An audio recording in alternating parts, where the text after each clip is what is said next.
Hey everyone. Thought I'd get things going. Set the tone. Let me know if you can't hear me well over the music. I will change it for you. Oops. That's better. I have my customarily giant cup of tea. It's a Earl Grey Redbush tea.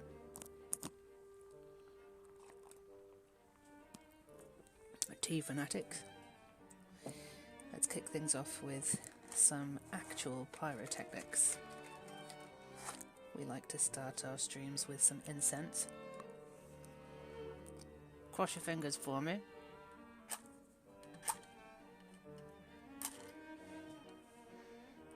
Cool. Well, that bodes well.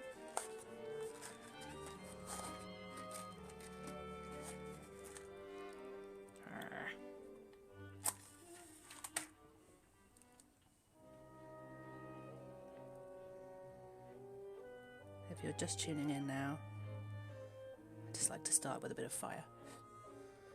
Today we have coconut incense for our little stream set. I'm going to plop that in a plant pot that I keep up here for such purposes.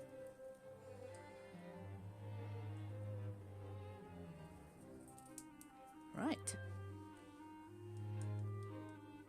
How are you all? Are you well?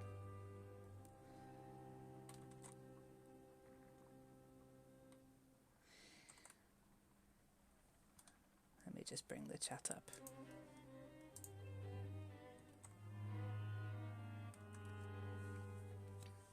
If you came to see me strike matches, that's the only one. Sorry. And I would love to know if any of you have come from the Fell Better Games newsletter that I sent out. Because that would be fun. Look, I'm real. Whenever I meet people at events, they say, Hannah at Fell Better, I thought that was just like a made up. I'm a real person.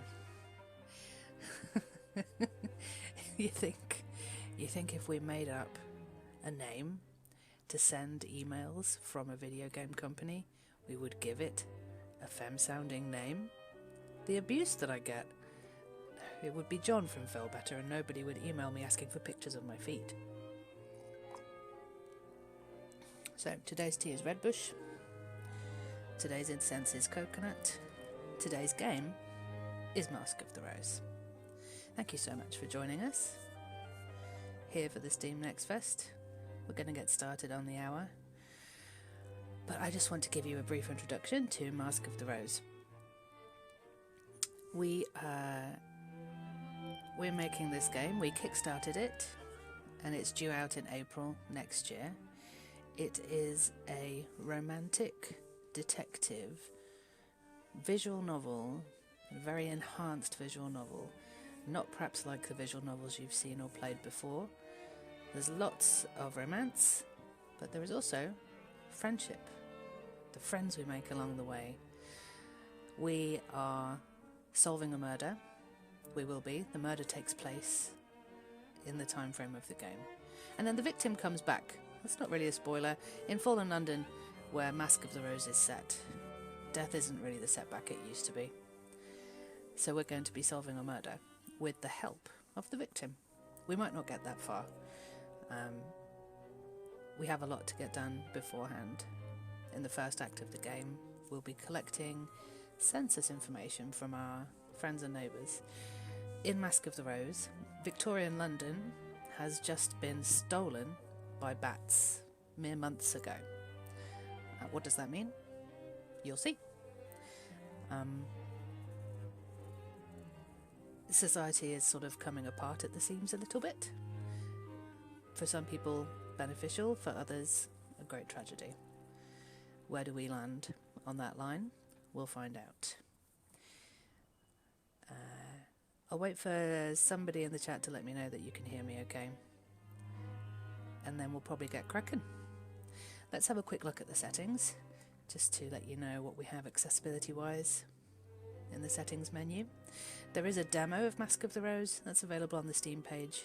I am playing one of the more current development builds, so you will see stuff here that's not available to you in the demo, which is like a truncated version of Act 1 of the game. We are going to be going a bit beyond that, and hopefully into the territory of story crafting, which is one of the most exciting features in Mask of the Rose. And hopefully I'll be able to show off a few of the ways in which the choices that you make at the outset of the game will influence the way your character presents themselves to people that they meet. But yes, to the settings. You're able to reduce motion, so we do use a bit of zoom and a bit of screen shake. You can turn that off. You can make the UI transparent if you prefer a bit more contrast for reading. The resolution and full screen, and obviously you can change the quality. Lots of different ways to mess with the volume, so if you need high SFX to get feedback, you can turn them all the way up, etc. And text-wise, you can go through a few different fonts. I prefer Mate. It might be Mate. Mate. Let's say it's Mate. And I've gone with the really large text size so you all can see it. You can autoplay the text so you do less clicking. And you can also turn the reveal speed right up if you want to. It's just your preference. And you won't see the debug mode when you buy it, of course. Right, it's just gone 8. Who wants to get smooching? I sure do. Let's play Mask of the Rose. I'm going to start from the beginning today. I do have some saves prepared in case everything goes sideways. I haven't come across any bugs in my playthrough so far, but this is a pre-release version of the game, so our mileage may vary depending on the choices that we make. But fingers crossed, we do nothing to embarrass ourselves. We're going to start a brand new save, and I'll give you a bit of context about the world of Fallen London.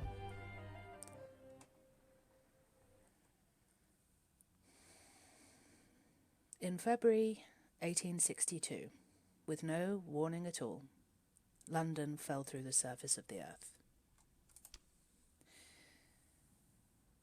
This was meant to be a year of progress and industry, the Great Exposition, trams, a new sewer system.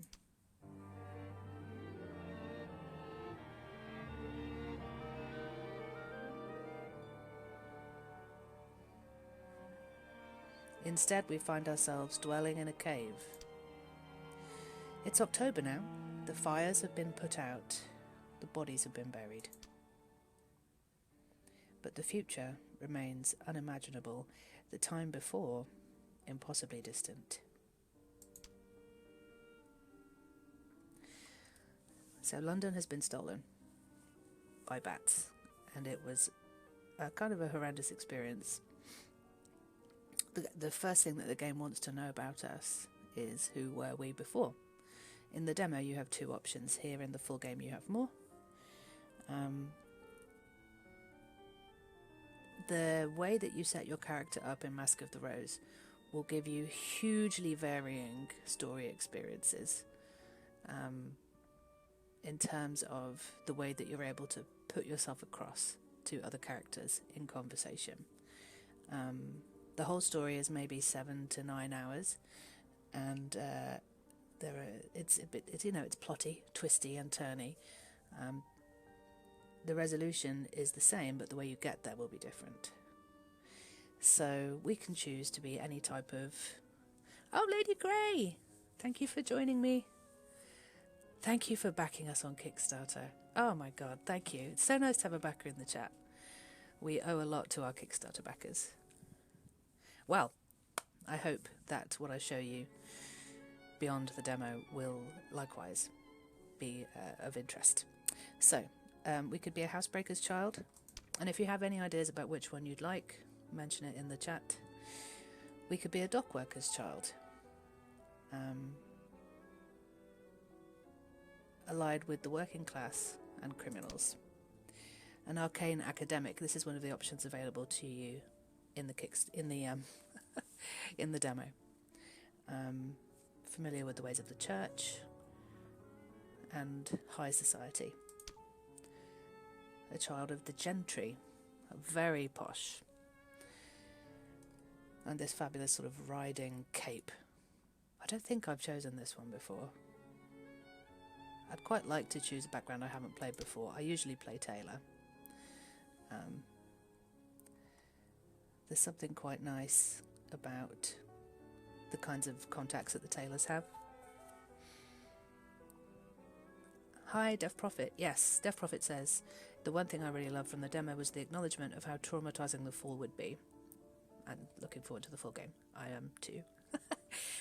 Yes, so as part of the playthrough today, we will recall the day of the fall and look into that a little bit. You can do that a few times in the demo. But one of the things that's really affected the team, many of us who've been working on or writing for Fallen London for a long time, I've been working on Fallen London, the browser game, whence this derived, since 2014, and I've been part of that world for that long. And playing Mask of the Rose is just so comparatively intimate and realistic. Even though it is fantastical still, and creatures with the faces of squid, that kind of, it's all still there. You are inside these houses and experiencing these things and seeing the roof of the cavern and stuff in the game art in a way that we've never seen before. And it really brought it home even to me, how dreadful it must have been to live through the fall. Okay, academic. Maybe an academic background. Or maybe I should say something that's not in the demo. Yeah, working on this game has been a real pleasure. It's really the reason that we're making Mask of the Rose is because our community asked us over and over and over again down the years, yeah, but when are we going to be able to kiss the masters? I'll show you a master in a bit. Why you'd want to kiss one, I don't know. But it got to a point where it was kind of a joke in the office, a meme, if you will. Master's dating sim when. And then we had a pitching exercise, and my boss Adam had written an example pitch, which was Master's dating sim. And we all sort of went, oh, now there's something in it. We should do it. So, a Kickstarter, and a couple of years later, here we are. Okay, let's go with the academic, because I don't usually play it myself. There's also Undertaker. That's me. Down here, your name is whatever you say it is. Often there's no one left to remember who you used to be. Some people hold tight to the names they carried before. Some reinvent themselves completely. Here we can choose our terms of address. So in our games, I think we're fairly sure we were the first commercial game to have a third gender option in Fallen London, and since then in Sunless Sea and in Sunless Skies we've iterated on that approach. So now in our games we tend not to specify gender, more so terms of address, which enables people to mix and match things the way they like, to be perceived as they wish, have their character be perceived the way they wish. And as you can see, we have lots of terms of address. Ooh, well, I'm an academic, so maybe I'll be a doctor. And I'm going to be Hannah, so they actually address me with my name. And here's our bedroom.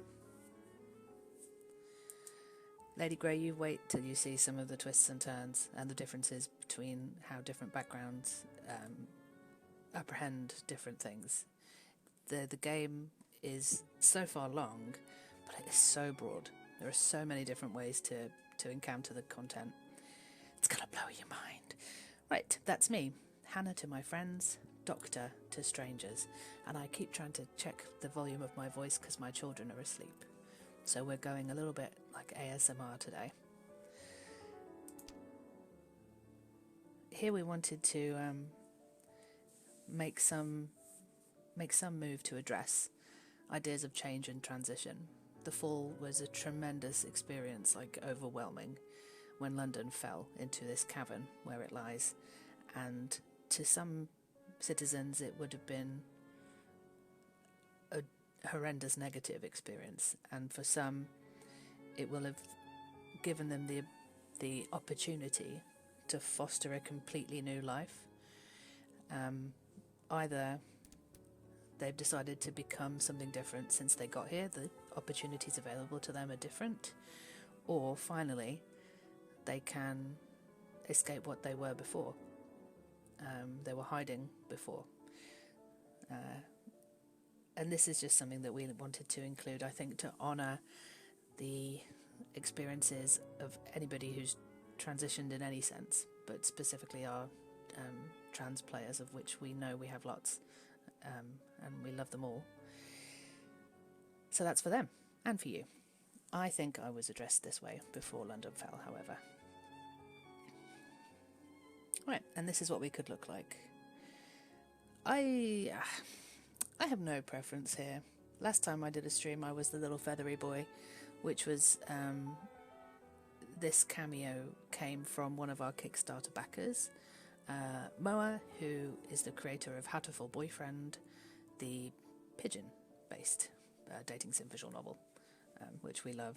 But they've been a big fan of our stuff for a while. So it's very cool that they actually drew that, I think, or provided reference, quite close reference, and Paul drew it. There's no longer one that looks like me, but I don't think mullets were very popular in Victorian London. Let's see. I like the look of this guy today with the beads. Let's give it a go. Right, so here's our bedroom. In the Neath, a true ally means everything. When I find people to be close to, I'm looking for... so this is the way that you let the game know what you are looking for in terms of the romance plot lines. Do you want to just make friends? You're looking for lasting friendship. Attraction over romance, so kissing content over love. Lovely, florid, romantic content, but none of this saucy stuff, thank you very much. Or a bit of everything. Last time I did a stream, we flirted with everything under the sun. We could do that again, but I think I will leave this in your hands. What would you like me to do? Am I flirting with everybody? Am I safe to make friends this time? Because some of the things that you can flirt with in this game are not like to my taste. I say things. But I will leave that to you. I'll give you plenty of time to discuss that in the chat. Both, okay? Is this it? I'm just your puppet. I'm just your puppet to get smooches. Merciful heavens. I mean, that's 2 votes for both already. If you missed my teacup, this is my... you can't really see it very well because it's quite dark. This is my Haunted Mansion mug because it's officially spooky season, obviously. And I have my velvet backdrop. Anybody who can recognise the pattern on this velvet backdrop and tell me what it's from, I will send you something. I will send you a treat. Lady Grey says, I'm actually ace myself, and though I fully want kissy content, having this as an explicit option really means a lot to me. Thank you. I'm so glad that we've included it. Having both romance and attraction, says Red Flame, doesn't mean we have to flirt with everyone. You're right. Okay, let's do both, but I reserve the right to not flirt. We should choose someone who we really want to go for. Let's do it. So that's me. And you can just change these up at this point if you have a change of heart. Oh, Dev Prophet, thank you for sharing it with people. I hope that when people see the whole arc of the story, that they'll find that it does kind of... it gives you like an equal weighting. If you want to play the game for friendship and matchmaking with other people, you don't miss out on any content. Okay, right now I'm meant to be helping with the census, finding out who still lives in my neighbourhood. The first census results are due tomorrow. If I turn them in, I get paid. The first money to come my way in nearly 2 months. If I don't, I'm going to disappoint Grizz badly. She knew I was in trouble, so she went out of her way to find me work with her own employers. She even gave me a badge to show my affiliation. The badge of the Ministry of Accounting and Recounting. This is an equipable item. We will be able to wear it, and with it on, we will be able to act with the authority of the census. So if we want to kind of push people into answering our questions a little bit, we can wear our badge. I keep it with the clothes I have from before the fall, and a few odd items I found more recently. Let's put some clothes on. Outfit notes, right.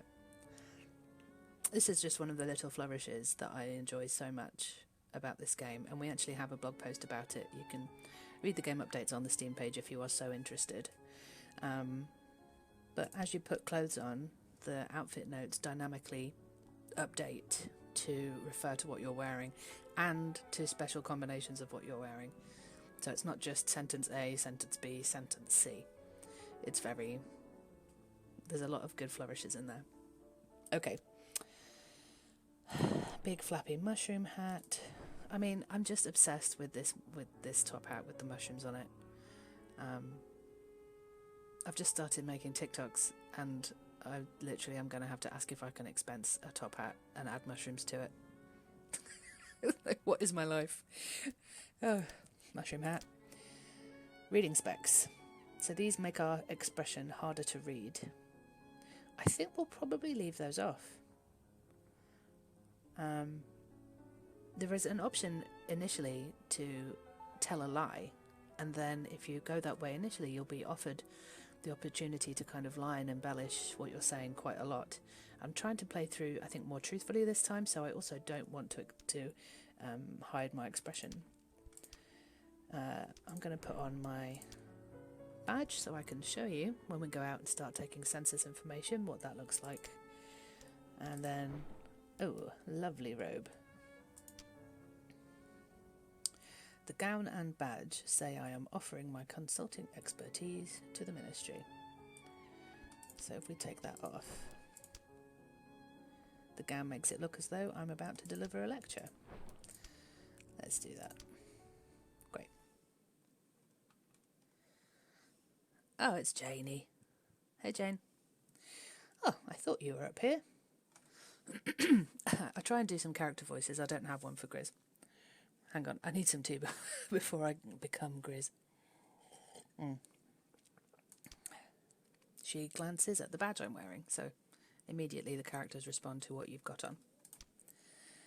I suppose I should be glad you're thinking about the census, even if you didn't get around to leaving the house. Get off my case, Grizz. I react to that the way I react to many things these days. So here, if we lie, we will be able to kind of lie and embellish and offer white lies and whatnot to people more further along. I don't want to do that. I think I'd like to just be a joker. You know, being a jokester. I thought I'd wait for a change in the weather. Sass, exactly. Oh, a lovely snow, perhaps, says Grizz. There's no sunshine down here. There are no yellow pea soup fogs. There's no rain, except occasionally a fine mist. London has lost half our topic of conversation when we fell. Come tomorrow evening, we need to have at least a few census forms filled out. Or I'm going to be the one explaining to Mr. Pages, and if that happens, I'm not going to help you with your employment prospects again. Grizz works for the Ministry of Accounting and Recounting. It seems to agree with her. She wears trousers to work and comes home at all hours. So for Grizz, the experience of the fall was a liberation. She threw off her crinolines and her petticoats, slapped on some strides, and got herself a job. It's very important to her being taken seriously by these employers. The next thing I do is characteristic too. Right, so here, ordinarily, I would flirt with Grizz. Are we going to be flirting with Grizz? Oh, thanks for coming by, Dev Prophet. What do you think? I feel like being open and building trust. I want to be an honest and trustworthy person this time around.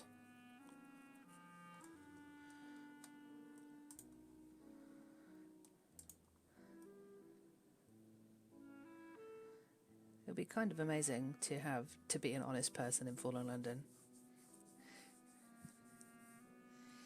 It's not always a place where it's hard, a place where it's easy to tell the truth and to live an honest life. I think I'm going to go ahead and be honest.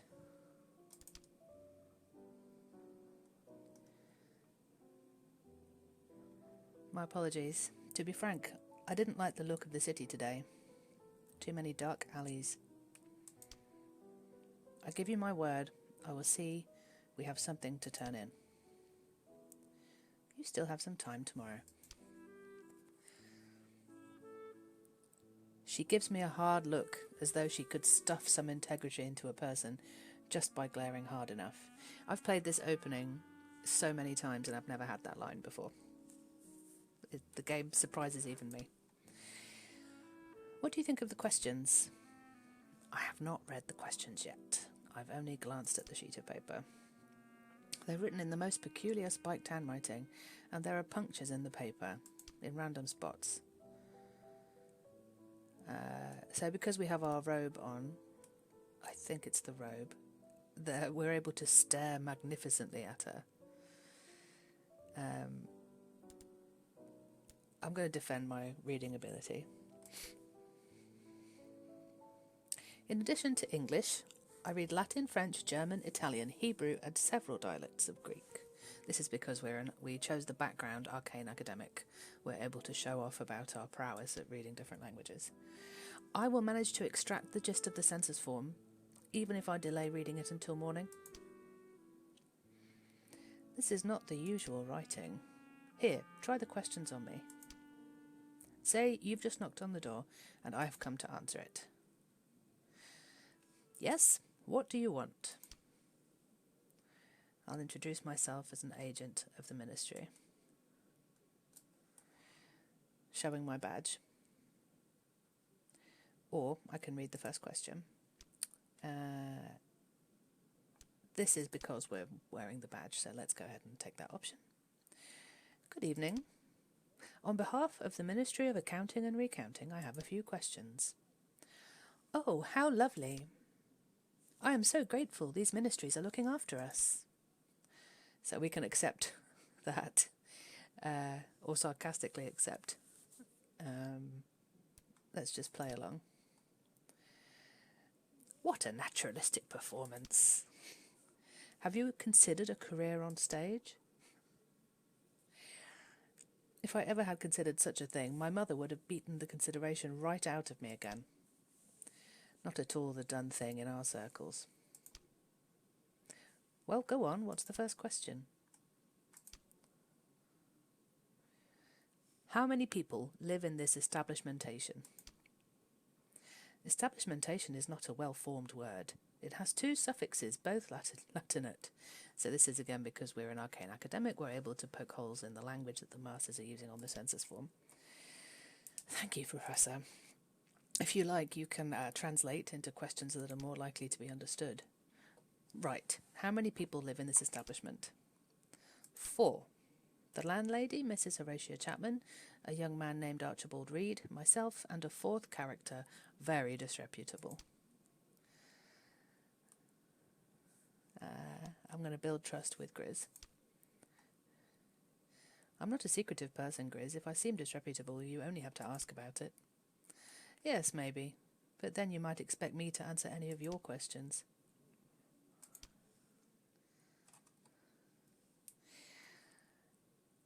Is anyone in this establishment enamorificated or impassionated? What does this even mean? And I'm quite good at reading pages-isms by now, but I guarantee you I will trip and make a mess of one of them. They're asking if anyone here is in love. Just ask that. Is anyone here in love? No. Is she sure? You're certain you're not concealing a deep dedication to someone? My betrothal was not of my choosing, and its end was a blessed relief. I'm not carrying any feelings from that time. And there's no one else? No. At this moment, of course, Archie has to turn up. And that conversation can go pretty differently. Archie is a medical student. He hadn't finished his training before the fall, but he has plenty of work now. I wondered where you were. Archie is Scottish, and I will not embarrass the people of Scotland and myself by attempting that. Please just use your imagination. Point out that he could knock. Shall we flirt with Archie? I do have a soft spot for him. What do you think?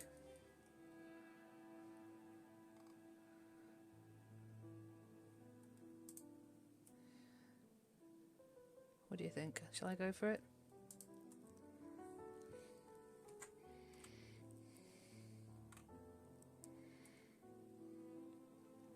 I'm kind of into it. Archie is the character whose art has changed the most in development. And this actually isn't quite his final form. There is another form yet to come. Like he's going to evolve. Gyarados. No, he's I think his final .jpg is actually the best looking of them all. So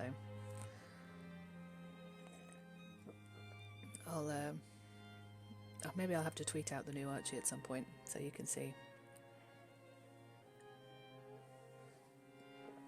Yes. Red Flame, Lady Graham Bell, all in favour. Okay. What's up, Archie? Hello there, Archie. Couldn't wait to see me at supper then. Oh, he's not rising to it. That wouldn't be why I'm here, I'm afraid. Out I went this morning to visit a patient, and what do I find pasted up on the wall? He holds up a broadsheet. There's a new decree from the Ministry of Cartography and Chirography that all maps and atlases are to be surrendered or put on the fire.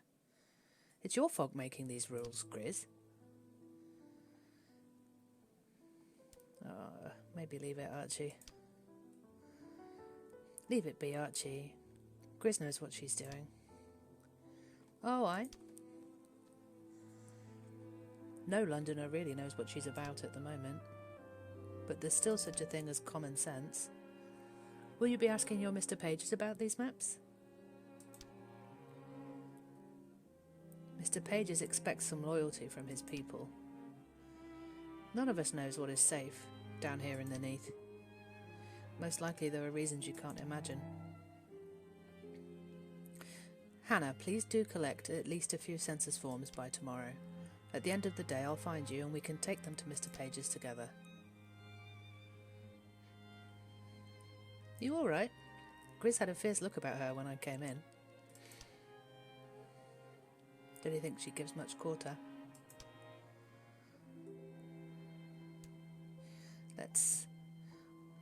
Let's lighten the moment before we try and talk to him about the census. It's just as well we don't all react the same way to a crisis. We have a typo. A second full stop. Da-da-da. This is an in-development build. Please forgive me. Oh. Errant punctuation, my nemesis. It wouldn't be a good thing if all of London needed to lie down. I know doctors of anatomy that would want to study Grizz for what makes her like that. And I've never done this combination of things before, where I haven't come on to Grizz and I have come on to Archie, and that's the first time I've had that conversation. The way it went. I love it. Grizz has me gathering census pages for the ministry. Aye, Grizz told me it was some such thing. So we already know about Archie. This is what he looks like. This is his full name. We know where he lives. He lives with us. And we don't know about his matters of the heart or his employment. And this is the census page that you will see whenever you bring up the census with any other character. It may have fewer or more questions on it. Rely on what I already know. Flirtatiously ask what he does for money. So, tell me, you do nothing with your spare time but see patients, Archie? I did sell off a couple of my old atlases just today. Censored maps sell for a good price if you know the right buyer. Ferret's vermin eradication takes in more than just rats. So here Archie has shown us a new location that we can go and visit. Ferret's shop, and someone else that perhaps we could quiz for the census. Are we done with this foolishness?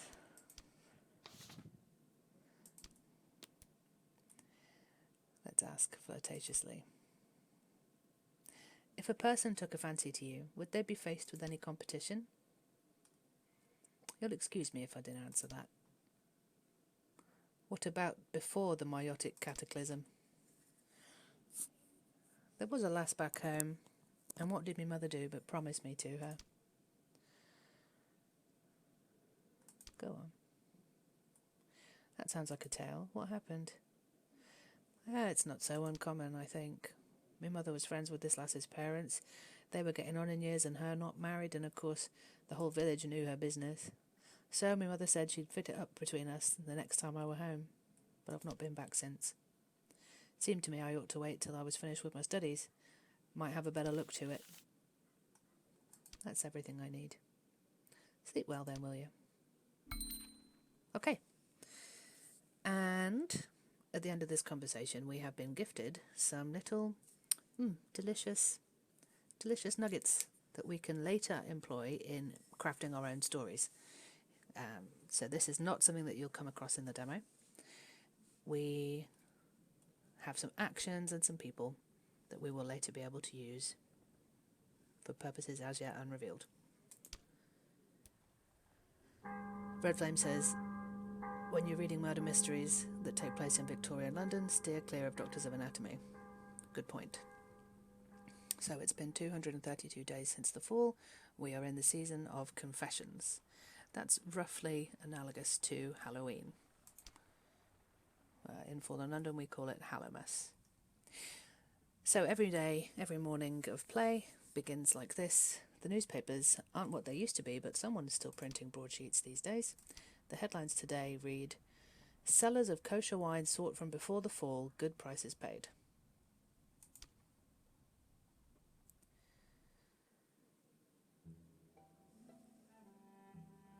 Okay.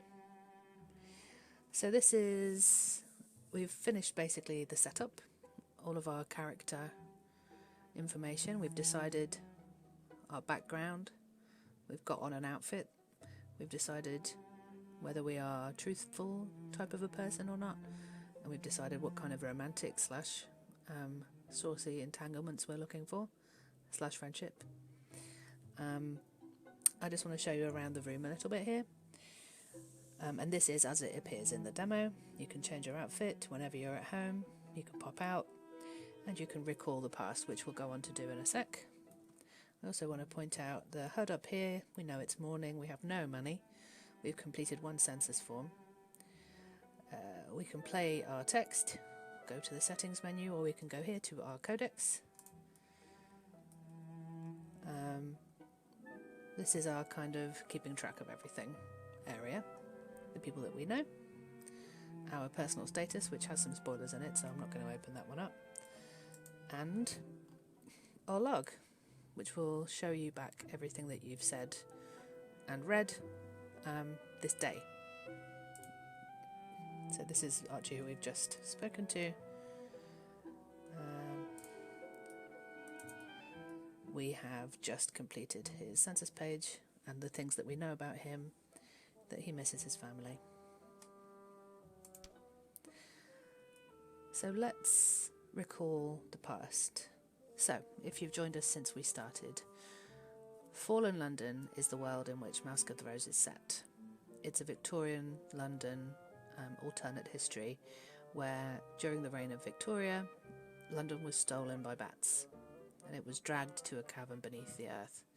And Fallen London is a browser game, that we've been running since 2009, and that description is quite matter-of-fact in the browser game because it's entirely text-based, basically. But now in Mask of the Rose, the fall is quite recent.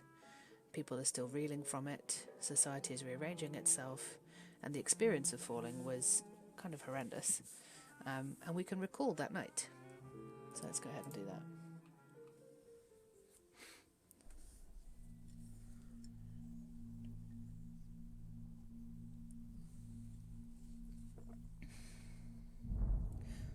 I'm always reliving London's last night on the surface. I try to put it out of my head, but it's still there. The dimming of the sun at 3 in the afternoon, the sky turning the colour of rust.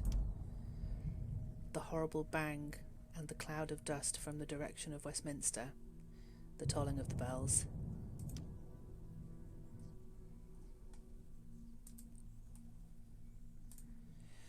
The horseman who rode down the street, oops, I clicked by accident, in Her Majesty's name, go indoors, he shouted. And then the sky was full of bats, more bats than Egypt had locusts, wheeling, shrieking, defecating. People went indoors then, if they'd ignored the criers. Those that had no house crowded into the churches and under the bridges. Even now, I don't understand, and we have a choice here, why Parliament collapsed. The building that was Parliament is now drowned in the Thames. No one alive can give a good account of it.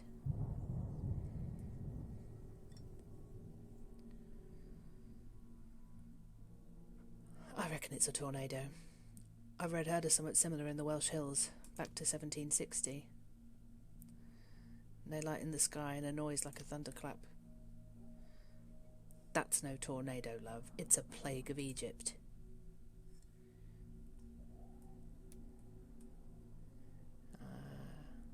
I'm going to intervene. The newspapers will tell us in the morning what it was. Leastwise, it'll make a good story for the letters home.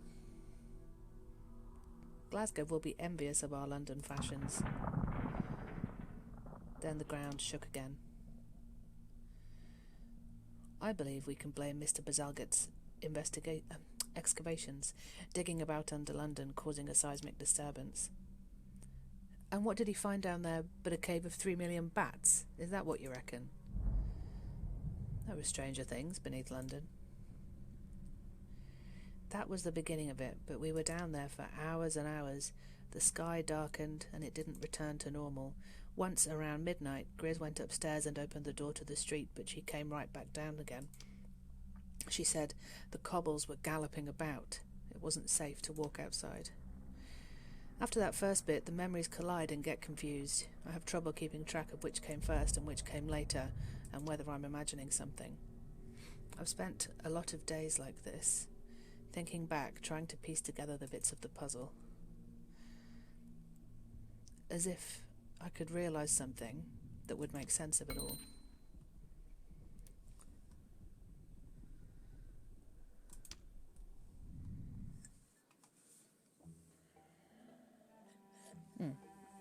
So that's all the recollecting we can do for now, but we are able to go and do some more of that later.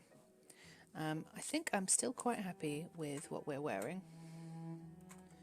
So I think we should go ahead and head outside. Whoop, there we go. Archie very kindly let us know the location of another place, Ferret's shop. But that isn't actually our only choice. We can reselect the boarding house.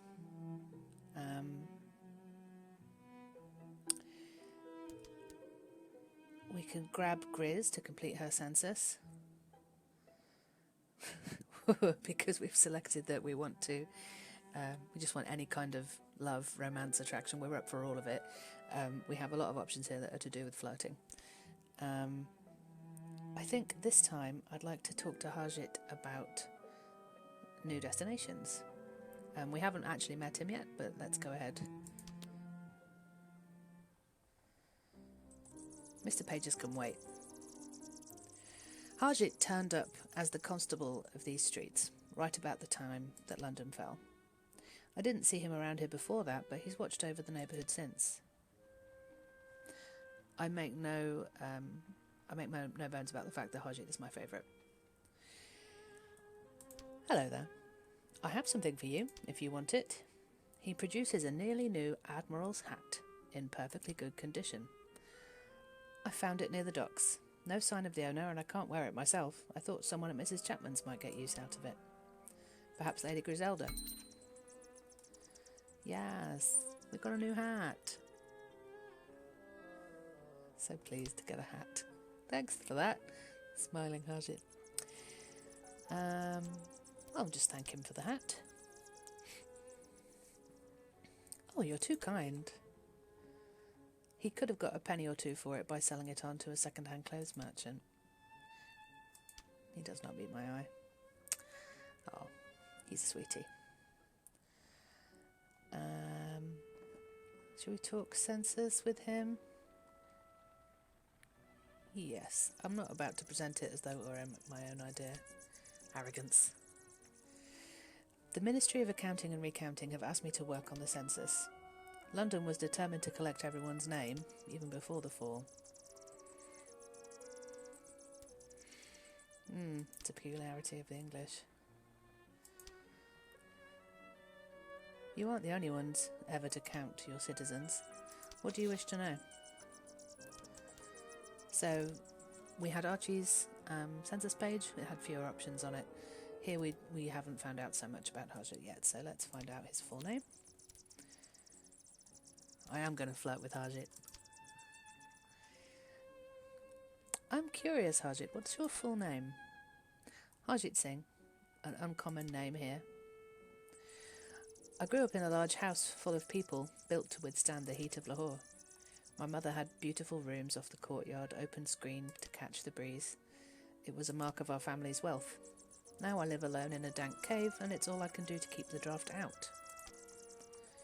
Harjit recounts the progress of rebuilding by the Spitalfields market. So in some conversations we have this option, these optional extra things that will just come up, that we don't instigate.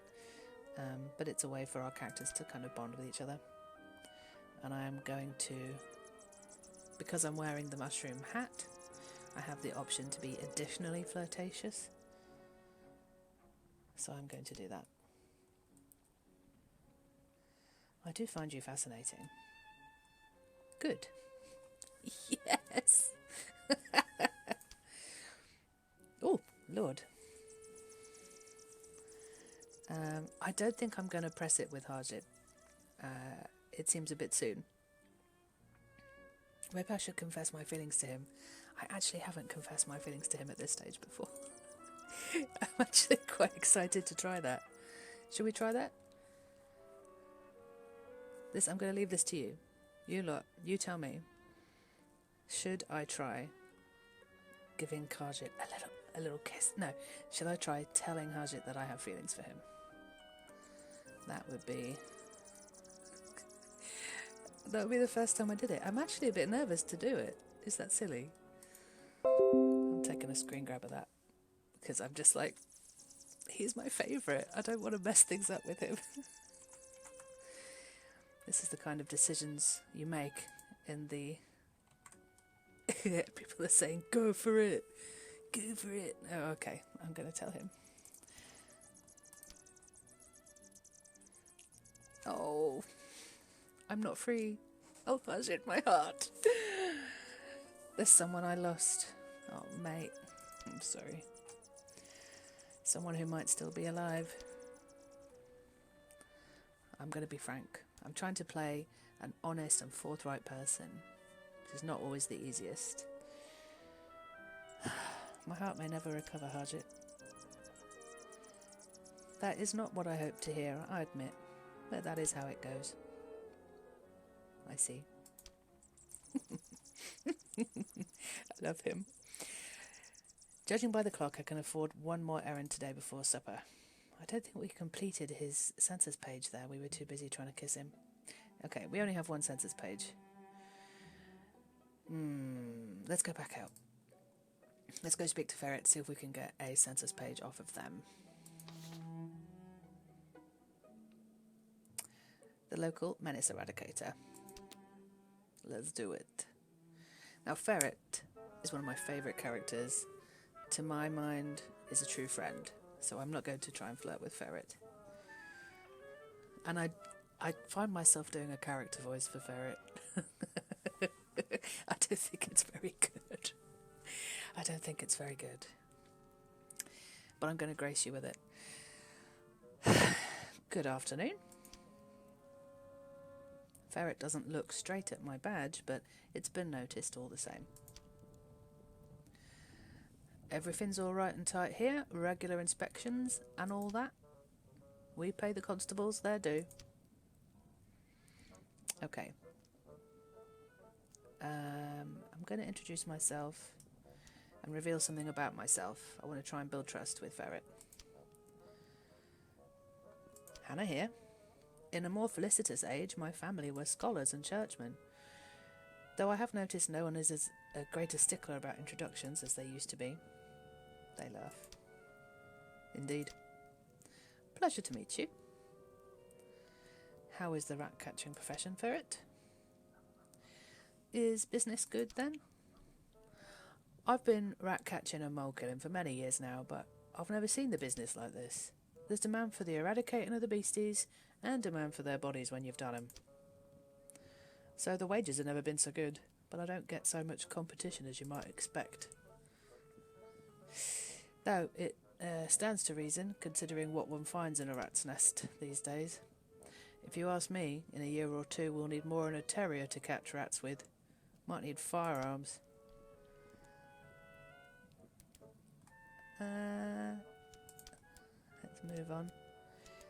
Census questions, please. Ferret. Don't know too much about them as yet.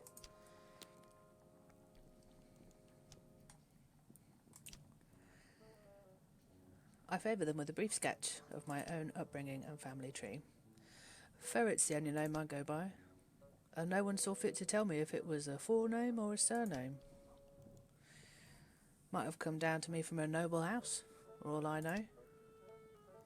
Courtesy of me great-grandsire and his wife, Lord and Lady Stokeweasel. That form, do you have to put on it whether a person is a gentleman or not? So, Ferret doesn't really want to mention their gender. It doesn't ask anything about whether the person is male or female. That's good. Can't say I've ever liked answering that one. Protect Ferret, my friend. Census questions. Let's try and at least get one more page.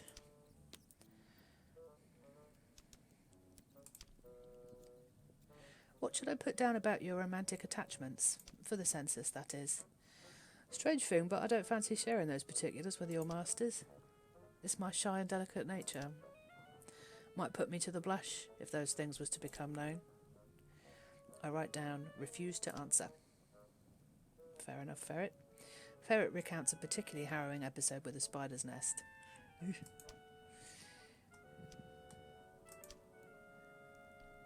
I follow up with suitable inquiries. It seems only polite. Ferret answers me quite frankly. Right. What's their household makeup? Volunteering information. Seems the best thing to do. I live just a couple of streets from here at Mrs. Chapman's boarding house. Fewer of us there than there used to be, but it could be worse. I see. I don't mind telling you the truth. So we have developed a sufficient bond with Ferret in this conversation that they don't mind opening up to us. It doesn't have to go this way. Sometimes it does not go this way. No one but me here, unless you calculate in the terrier. And the dove, as one lives under the roof. No rats, though. Won't find a single living rat in this building unless I invited it here with an engraved invitation. Let's try and complete the census. Employment, yes. Fingers crossed. I've learned that you buy and sell unusual items. Would you be speaking of deceased rats? Make a decent stew if you cook them long enough. I've never, I've never admitted that I've become more partial to rat's meat, but today feels like the day. Yeah, it's very tasty. What you have to ask yourself is, what's the alternative? Rat's not half bad if it's up against some kind of black-blooded squid what came out of the sewer. Do come back, especially if you have anything of a verminous nature that wants looking into, or if you meet with any likely urchins what wants to apprentice. I went looking for the Ragged School, but they ain't to be found where they used to be. Horatio will be setting out the food now. Let's just go straight to the dinner table. We've been called home for supper. It is supper time. Before I proceed, I will have tea.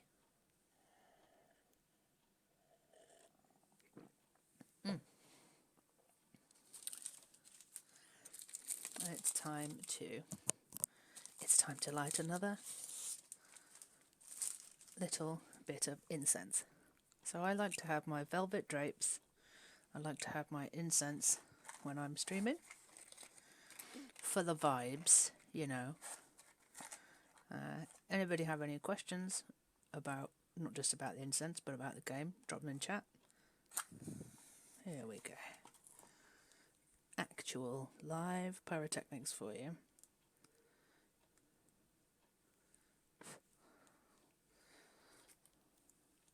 Let's let that catch.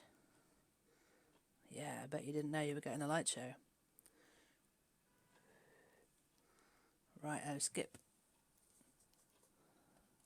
There we go, that's the stuff. Might even put on some hand cream. This is my little routine I like to do. Yes, this is our parlour at Horatio's house. It is, I think, as cosy as it can be underneath. And Grizz is waiting for us. Whatever census forms you have ready, it's time to take them to Mr. Page's. I always ask if we can't have supper. Does nothing to hold her back. Now I'm famished. Mr. Page's has been expecting these all day. He's eager to see what you've made of the collection. Once I've shown you how to reach the ministry, you can come back on your own and turn in others. Grizz has me gather my papers. With luck, Mr. Page's will decide to keep you on. With that, she leads me outside and along a side street that is no longer named. Excuse me. The way is serpentine, through streets that do not seem to lead towards the spires at the centre of the city. But each time I look up, it is closer, the spired building on the horizon. Finally we find ourselves standing in its shadow under its walls.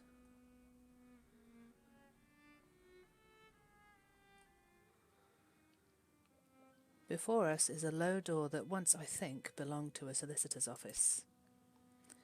Grizz takes out a key, made of something other than metal, and unlocks that door. So this is the bazaar. This is the kind of alien, weird building that has come down to... It was here when London arrived, in the Neath.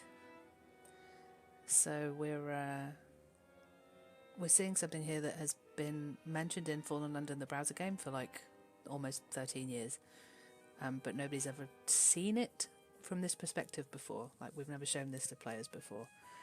And the scale of it, the size of it, the weirdness of it, it's just a lot. It's just a lot to actually see that. Even as a developer of the game, like, it is wild to see it from this perspective and realise what it must have been like. It's not real, but you know what I mean. Here we go. Mind the pile of papers, I've already sorted them 3 times. Mr. Page's is very particular about the ordering of documents. Now, where has he gone? Usually he's here by this time of day.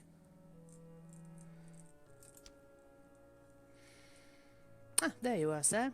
We were just coming to bring you the census documents. A first instalment of many, I'm sure. Mr. Page's, may I present Hannah? Hannah, this is Mr. Pages. The whole Ministry of Accounting and Recounting is under Mr. Pages' direction.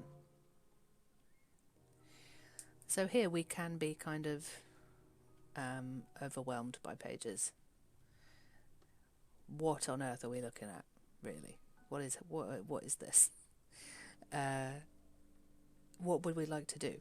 What direction of conversation would we like to take here with Pages? I have a Pages voice. I have a Pages voice that I'm going to try and do for you. I have 2 character voices, my God, but I'll use them. Are we going to acknowledge that introduction plainly? Are we going to express gratitude for the job? Or stand well back and make no sudden moves? You let me know.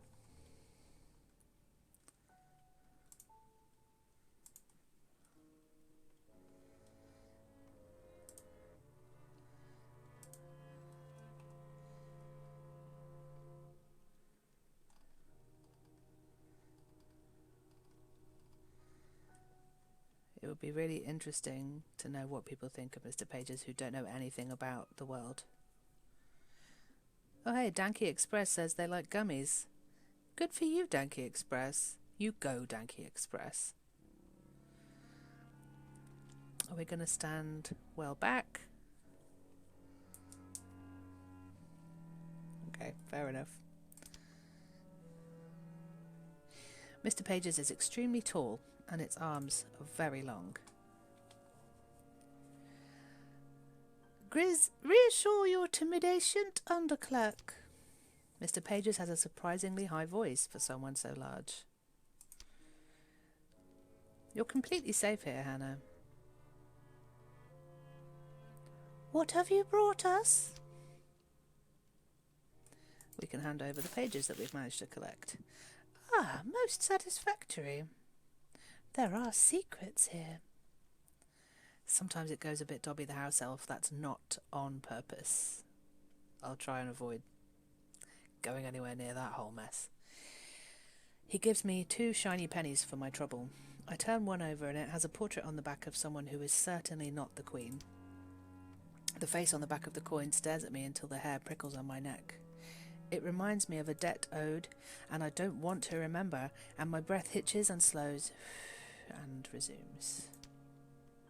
I'm holding 2 pennies now. We did not expect much from Archie. Undercarn Grizz having already revelated that he is a lightless character. What else is there? Pages takes my penny payment from a jar, bringing my stash to 3. There are other coins in there, and a few things that aren't even coins. Buttons, pearls, probably false. A horse head carved from ivory or bone. We are grateful for your assistance. There are never too many papers. Pages continues turning the pages over and going back and forth between them for a long time. Inefficacious, this way of capturing menaces. We have better ways. The ministry will make them known. Silence falls. Let's talk to you about some stuff here, Pages. So this is our kind of questioning tableau here. We actually can't complete a census page on Pages. That would be like a nice, efficient way to cut through some of the mysteries of the game. Okay. Let's ask what the census is for.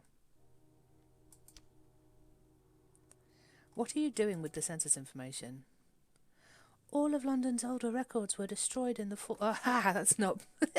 It's not Pages talking. It's Grizz. Suddenly, Grizz has just started copying the way that Pages speaks. All of London's older records were destroyed in the fall. Not destroyed, rendered less than utilificacious. Many of the people counted are deceased. Moreover, the older records are missionary. Perhaps it was time for such a thing. My uncle always said that parliamentary procedures have the dust of the Tudors on them, if not of King Alfred. How long will the food last? If the ministry has supplies of food, where did those come from, and how many more months will it feed us? The census may provide us with a better understanding of requirements. There are methods of additional acquisition. It is not value. I knew I would slip on a Pagesism. Pages is an enthusiastic embellisher of language. Value official? For the people of London to starve. What's all this business with the romance? What's that about? Why are you asking people about their romantic situation? Are you planning any related laws or regulations? Oh, I can't imagine that. You may consider the love stories remunerant, an exchange for our generosity in the matter of food and clothing. Are you interested in saucy stories? Are there any particular details that would enhance the pleasure of these tales? Yes. If you are able to convey the flavour of the hearts and their resistance to the tooth. Metaphorically. Do the stories have to be true? Is it important that these tales be truthful? London is full of fiction. There are more novels published every year, and half the accounts in the newspaper are likely false as well. One might experimentulate. Pages tells me something even more than usually incomprehensible. Are we going to flirt with Pages? Honestly, people, don't let me down here. Are we going to flirt with Pages? Is this something that we want for ourselves?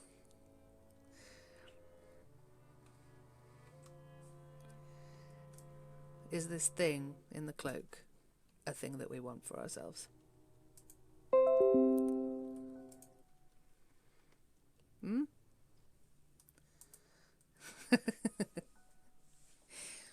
I mean, this is the reason why we made this game, essentially. Mr. Pages is one of a number of masters in charge of London.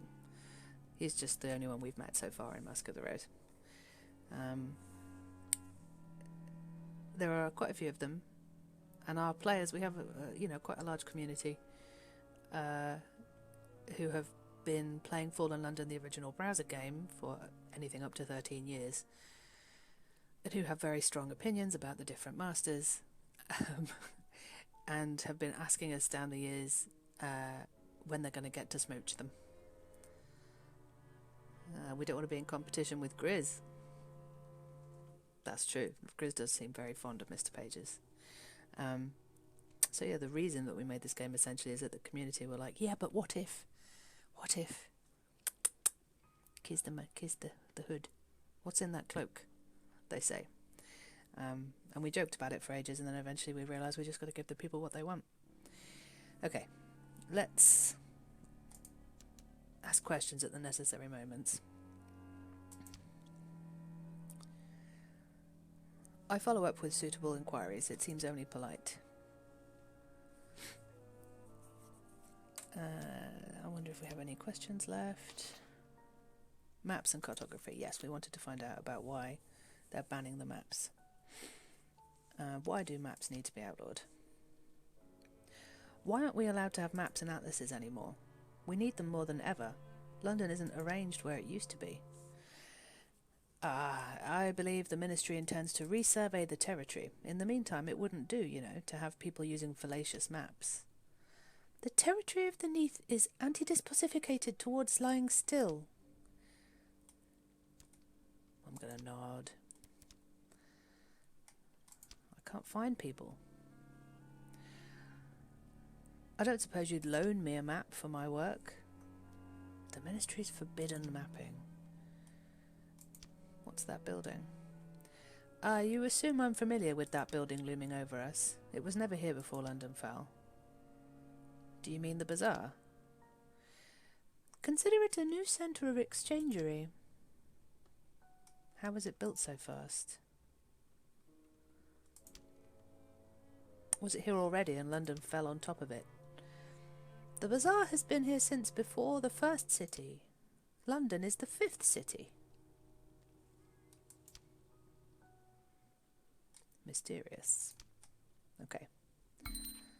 So, we've discovered some more ideas that we can plug into story crafting later. We haven't found story crafting yet. It's coming our way. Grizz accompanies me out again when it's time to go.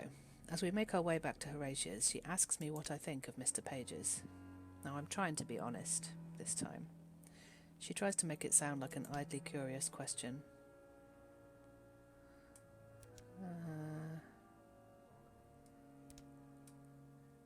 I mean, he's disquieting. What else am I going to say?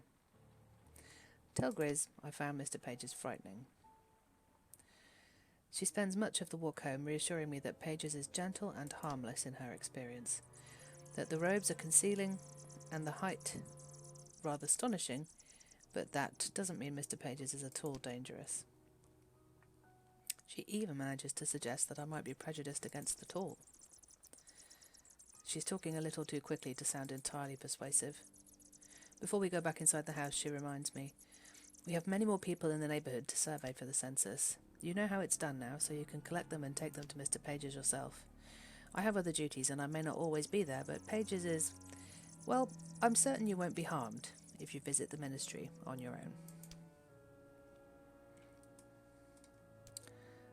I think she has an interest in Pages, but I'm not going to rouse her about it. There's something in the tone of her voice. We should go inside. At this point, I go back to Horatia's. Let's eat.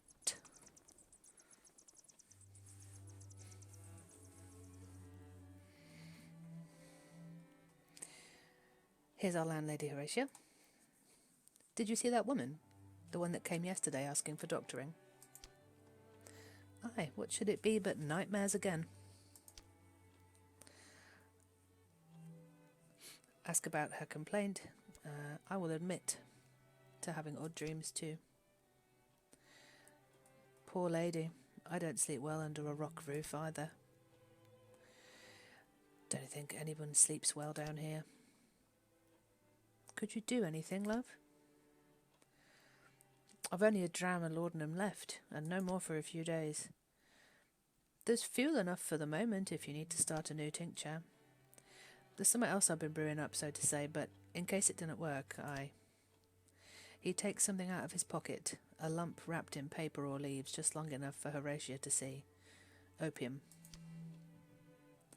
Goodness. Well, wherever you got it, don't let anyone see it before you've had a chance to use it. Let's try and get some of Horatio's info. I might rely on what I already know. I've never seen any signs of Horatio keeping company with anyone here. Tradesmen come around and she goes to church on Sunday. But there's no one special who comes over, much less anyone who lives here. That was true even before the fall. Okay, let's try and get this page completed for Pages.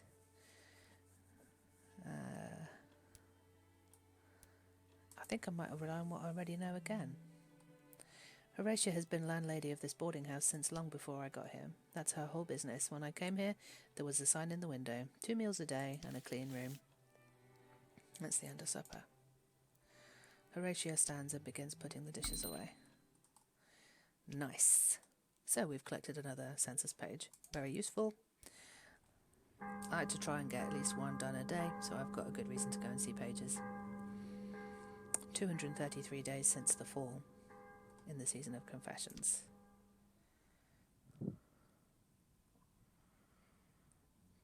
Despite everything, there are still broadsheets printed. This morning's lies open on the table. Ministry of Accounting and Recounting offers extra rations in exchange for old pound notes. What are they up to? Okay, now we're moving into territory that you won't see so much in the demo. The demo on the page, which is available beyond the end of the next fest, so feel free to grab it and use it next week, will take about 40 minutes, 45 minutes, maybe an hour to play. And not all of the options that you've seen are available in the demo. Some of the music and whatnot isn't quite as finalised in the demo. And I'm playing a development build, like quite a current one. So we may find ourselves coming up against some wonky nonsense the further we go, simply because we've tested the beginning of the game so much more, because it was the basis for the demo. But there's more for us to see now that we can go and do, and the further I go, the less I've played this content, so I might start getting a bit more surprised, which will be fun. So we can pop off and see pages whenever we want to. We can also grab Grizz and try and complete her census pages. Maybe we should do that so we have multiple pages for Mr. Pages. I would really like to be able to give Horatio some money towards our board, and we haven't had any money for 2 months. So let's try and grab Grizz. I thought I might finish your census form as a place to start. Oh, Mr. Pages already knows all about me. I would have thought it was a better use of time to ask anyone else. Come off it, Grizz.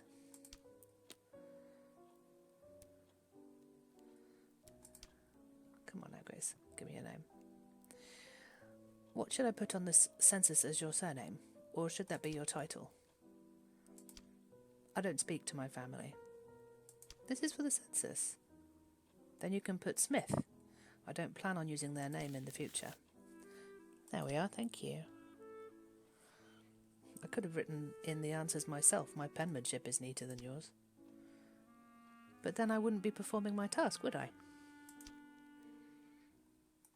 I can just manage another errand before supper.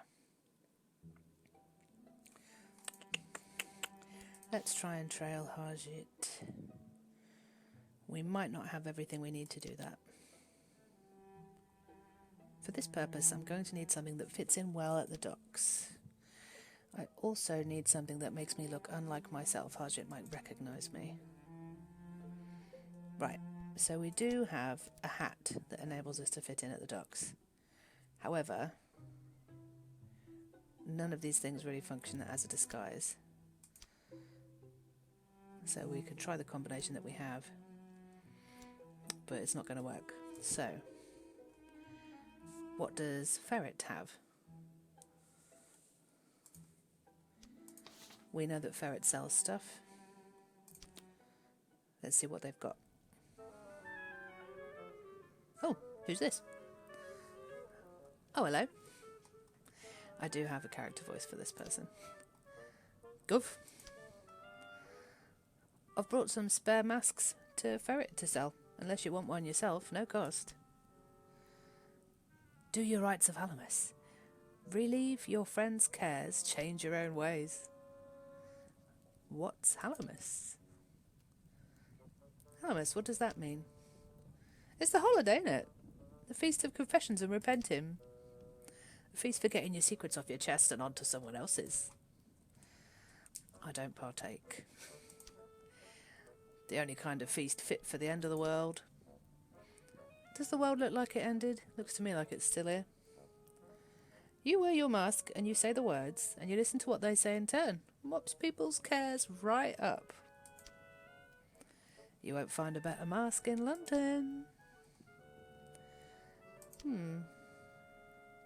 What do you mean about changing my ways?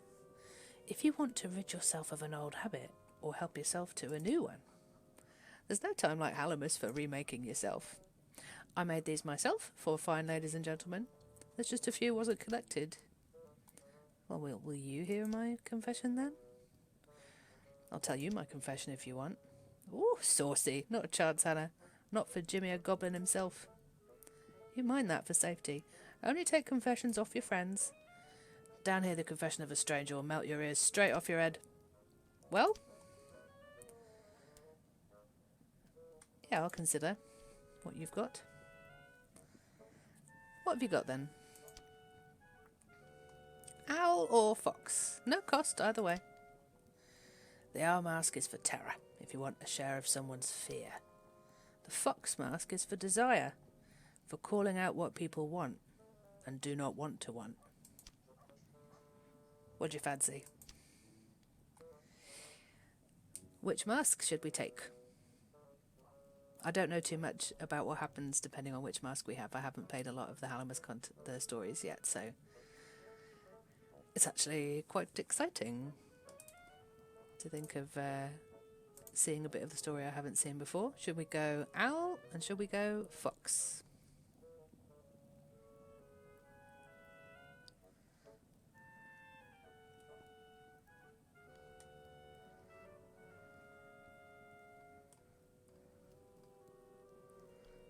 It'll be very interesting to know what happens either way. People are keen on fox.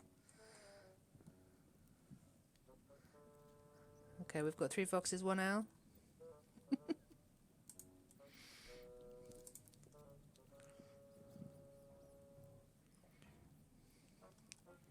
What do we think? Okay, 3 foxes, 1 owl. Let's go fox. I'll have the fox. You'll not regret it. Oh, I thank you so much, mysterious lady. And remember, if you hear any good secrets, sell 'em, dear. Come again, eh? Even if you're not looking for immediate eradication, maybe you're in the market for a cage. I've got all sizes. I could do you something for birds, bats, crickets. Thanks, but I'm good. Thank you very much, but no. I make them myself. Well, some of them, anyway. But if you're not in the market, fair enough. What have you got, Ferret? So we came here hoping... Aha! So Ferret often has little bits and bobs, additional things you can wear. Red Flame says, does the Season of Confessions, does that change in the game with real time? It's not related to the time of year that you're playing the game. But in Mask of the Rose you do see 3 of the festival seasons of Fallen London. They're kind of incipient, they haven't really been cemented yet. But this is the Season of Confessions, you will see the Season of Yule, and then you will also see the season of the Feast of the Rose. Let's get ourselves a disguise so we can trail Harjit. It isn't anything to do with rats or spiders, but Ferret clearly indulges in a range of additional commerce when the opportunity presents itself. That will keep the rain off your head and make the constables think you're someone else. At a distance, anyhow. Ooh, hope for the best, 1 penny. Yeah, we don't have a super large amount of money. Can I have that red wig for a penny, by any chance? The price on that is 2 full pennies. Oh, please. We're friends, Ferret. Our friendship transcends the thieves' code.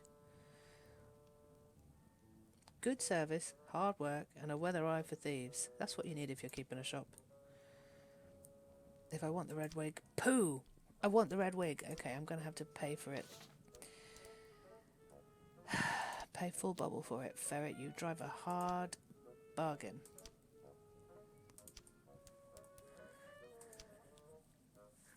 I'll give you 2 pennies for that red wig. It's a fair price. Then go behind the counter and fetch the wig. That's a good choice, that is. Found it under the bed of a certain individual when I was going after the creatures down there. Asked him if it was his, and he turned bright red and said no. So I said I'd do him the kindness of disposing it for him. Clean enough, though. Good if you want to go around the neighbourhood and not look like yourself. Bosh. We need that. But because we need to also blend in at the docks, we can take our red wig. We can't wear the Admiral's hat at the same time, so we need to try and get something else from Ferret. Yeah, something to blend in at the docks. I've only got a penny. I'll give you a penny for that sailor shirt. Don't look like it's worth more. Nice! So, we have everything we need. It brings all the merits of sailors, contempt for landlubbers and toffs, solidarity with one's own, and a rich vocabulary of insult and mockery. So, when we change our clothing in Mask of the Rose, the things that we're wearing give us different conversational options. We've been wearing our academic robes thus far. Now we're about to get changed and try and tail Harjit. Thanks, Ferret. Take care out there. Lots of biting creatures in the alleys these days. I'm starting to think they got my old apprentice.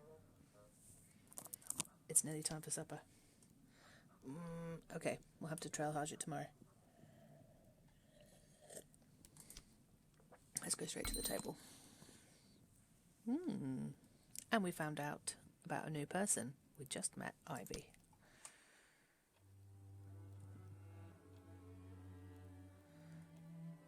Eat up, Archie. Aren't you always warning us about lack of nutrition? I'm sorry, Horatio. You've cooked it as well as anyone could do. No need to tell me that. What are you brooding on then? It's thinking on my mother. If she thinks I was killed, it'll be terrible for her heart. What's Grizz up to? I haven't had this option before. Ignore Archie and watch Grizz. She meets my eye and gives a tiny half smile as though to say she pities Archie, but what can one do? Say I get out of this hole in the ground at last, and all the way back up to Glasgow and find she's passed her grief before I got there. Positively Greek. I've told you before, you should ask Grizz to help you. Ask me for what? I've told you before, I can't set off the masters. They can't be doing little favours here and there and everywhere. Do you know how many people live in London? No, my duck, I don't. Nor do you either, or you wouldn't need this census. My mother begged me not to come all the way to London. She said I could study just as well in Glasgow. Or if I had to go away, then no further than Edinburgh. There's plenty of physicians there training. It was me that chose to put the distance.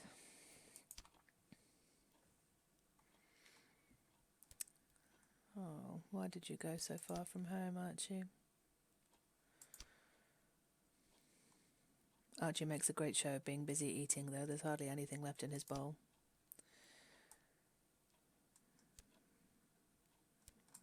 Oh, Archie, you miserable thing. He's pining.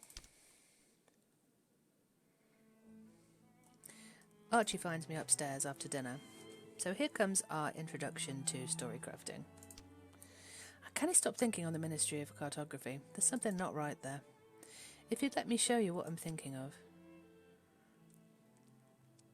Point out that I'm always interested in Archie. Any interest of yours is an interest of mine. You'll see what I have in mind in a moment. While he's talking, he's getting out some bits of paper, written over in his own handwriting. I have a few suspicions. You tell me which you think is most likely. So here we have a partially completed story. Archie has a theory. We have an interface here which we can use to embellish on his theory. Story crafting is the main mini-game, if you like, in Mask of the Rose. You'll be able to create stories for characters when they ask you to, for a number of reasons. One type will be murder theories, obviously, because Mask of the Rose is a murder mystery. So at the top here we have a bunch of options that have been locked off. This is the stuff that Archie's come up with. Where are we? We're in London.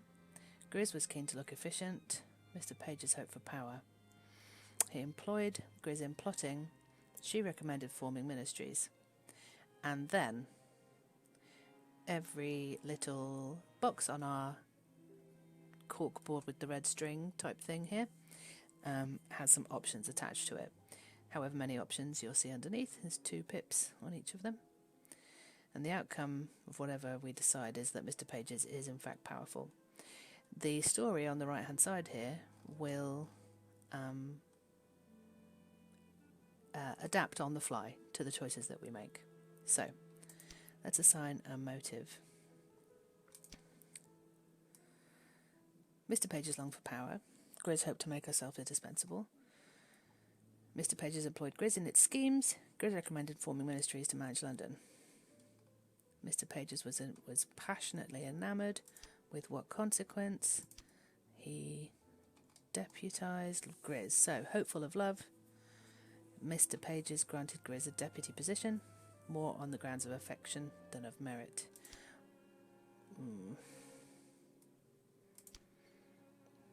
She expected power. Or did she fear social disapproval? Hopeful of love, he granted her the position. Grizz feared her friends would disapprove of her, so what did she do? She defended Pages. She defended Mr. Pages to her friends, and the outcome that she is powerful. Okay, so what have we got? Hopeful of love, Mr. Pages granted Grizz a deputy position, more on grounds of affection than of merit. Oh, I'm going to sneeze. Excuse me. Grizz feared her friends would disapprove of her. She defended Mr. Pages to her friends. Pages and Grizz occupy some of the most powerful positions in London. I mean, that's the way it could have gone.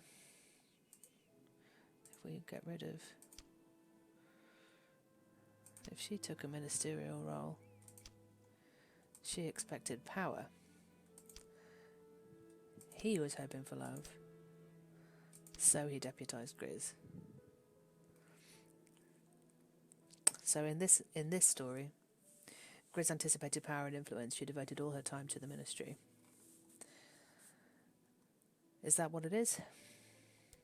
Let's see. What does Archie think?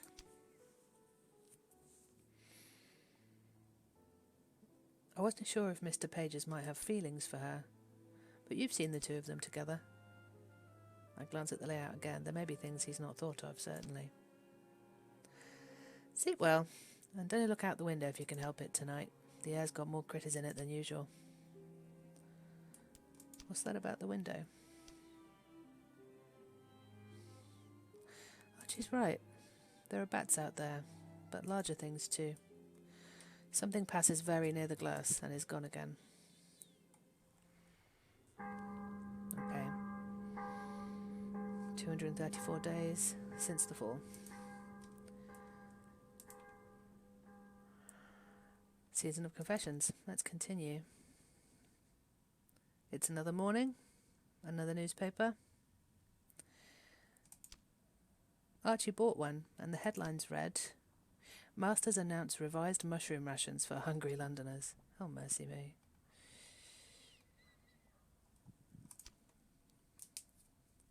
We'll start wrapping things up here in a little while. Maybe another 15 minutes or so. So now, on your little bedroom interface here, you have the option to build a story. Characters will ask you for help with stories at various points throughout Mask of the Rose, and you can hop over to your little corkboard interface and conjure something up for them.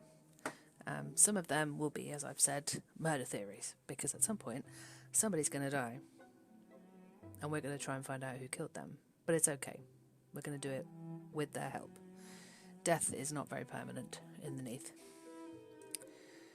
So I think maybe it would be fun, haha, to a certain definition of fun, to recall the past again before we head out for the day. Fallen London, if you've just joined us, is set at a time when London has quite recently been stolen from the surface and taken to a cavern underneath the earth. We live in a cave, and we're able to recall the night that happened. So let's look back at the fall. Whoops. Well, yeah, that's the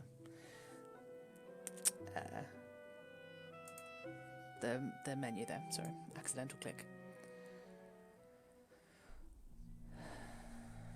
I remember the days of the fall in fragments. There are a few moments that I'm always drawn back to, memories that stand for everything else that happened.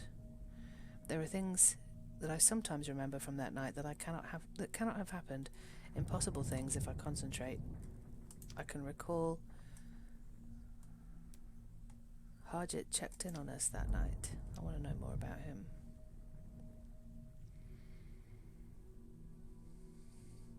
That day when the sky had gone red, even though it wasn't yet time for sunset, Harjit knocked on the servant's door. He was carrying a lantern. All well in this house? Any wounded? Any missing? Any dead? Anyone bunking with you that didn't live here yesterday? It was Horatio who answered, of course. Horatio owns our rooming house. We were all living with her when London fell. I'm indebted to Horatio. Since the fall, I haven't always had the funds to pay for my room and board. She provided for me anyway. If there's anything to eat, I'm always welcome to join the other lodgers. She's never said a word in front of the other guests. Everyone's here that's supposed to be here. No need to be concerned about us. It's the line of duty. There wasn't anything to find. If anyone does come to stay with you that doesn't belong, I'm not turning away anyone from my door that comes in need of food or a bit of shelter. I was only going to ask that you inform the constabulary, in case they're suffering from confusion and have relations looking for them. At the time I thought Harjit was being civic-minded. I didn't realise he was missing someone of his own. We offered him something to eat. We have a few provisions if you need food. It looks like being a long night. I can't stay, but thank you. It's kind of you to offer. Okay.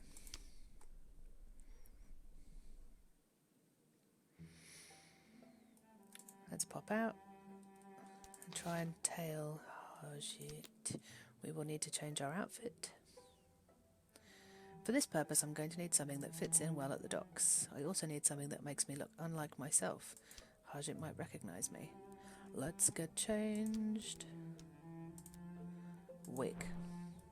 Looks good. Clothing. Sailor's top. I look like I belong on the docks. Oh, little error there. And like I might speak my mind too much. The badge suggests I have more power than one would expect. Maybe we take the badge off. Great. Yes, that'll do nicely. Now he leaves the street and walks through a ruined building. A shortcut perhaps, but there's no light inside. Follow him. Uh-oh. Oh, crumbs. I've never had this happen before. Oh gosh. His footsteps sound before me, and something else sounds too. A sound like scuttling in the dark. Of course I'm going to keep going. I'm a Fallen London player. If Harjit is not losing his nerve, then neither am I. Oh my god, what's going to happen? I'm standing now in the full dark of a ruined building. Harjit is ahead of me and I can see his silhouette outlined against an open doorway. He is standing stock still, and in his hand is something, not a knife or a gun. From here it looks like a large ring, more than a hand's breadth in diameter. As I stand here watching, he spins it around his finger and throws it. There is a clang of metal striking stone, but he must have hit his target because the scuttling is silenced. He stands there listening. Nothing moves.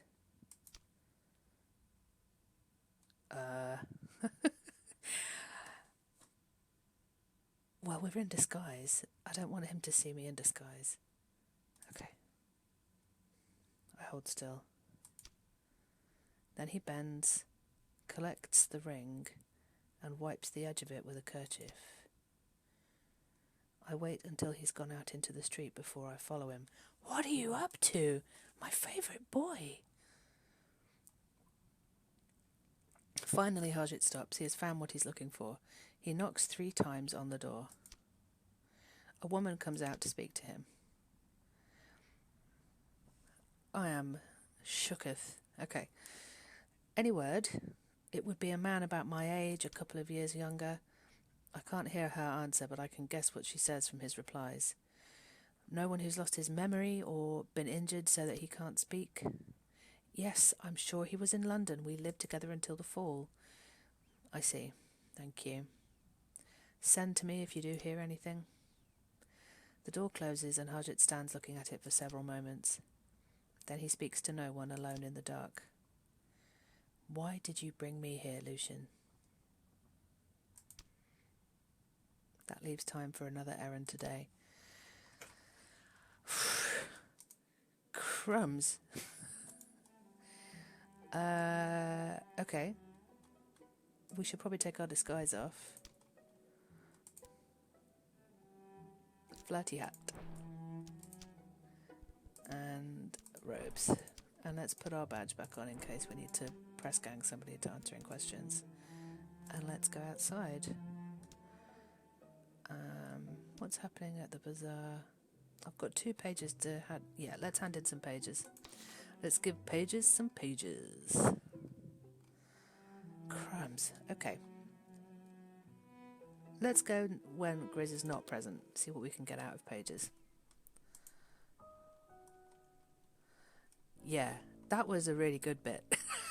Like I'm on the dev team and I'm like, oh, what just happened? Okay. By the way, there's a little goldfish in a jar there for you fallen London heads. Grizz has already shown me once how to visit the ministry. It's not hard for me to return on my own. Mr. Pages is at its desk when I come in. He raises his head and looks at me without saying anything. Do you have anything more? Yes, we do, mate. Mr. Pages takes the census page eagerly and spends some time scanning it. There is something it is looking for, something it keeps looking for, that it cannot find.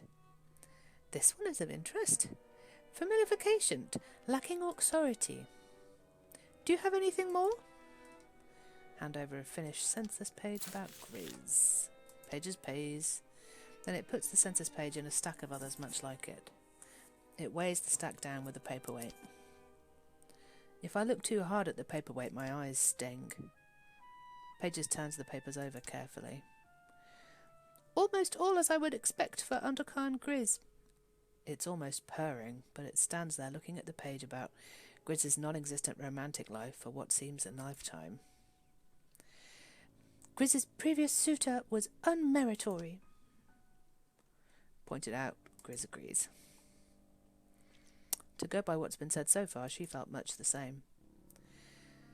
We will determine whether he lives and whether his family lives. Undercon Grizz shall not be troubled with a distraction from them. I like that there's a kind of dual meaning to that.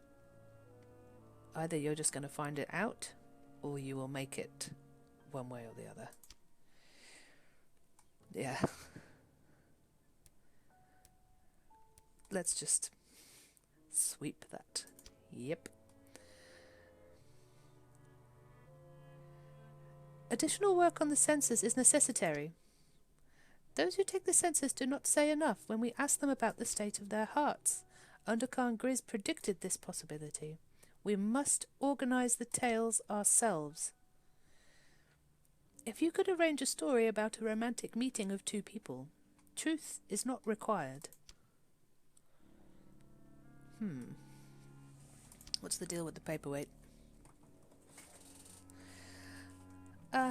You're assuming I've heard of the stone on the desk. Do not touch it. It smoulders. We requisite your fingers for the census. Let's look around.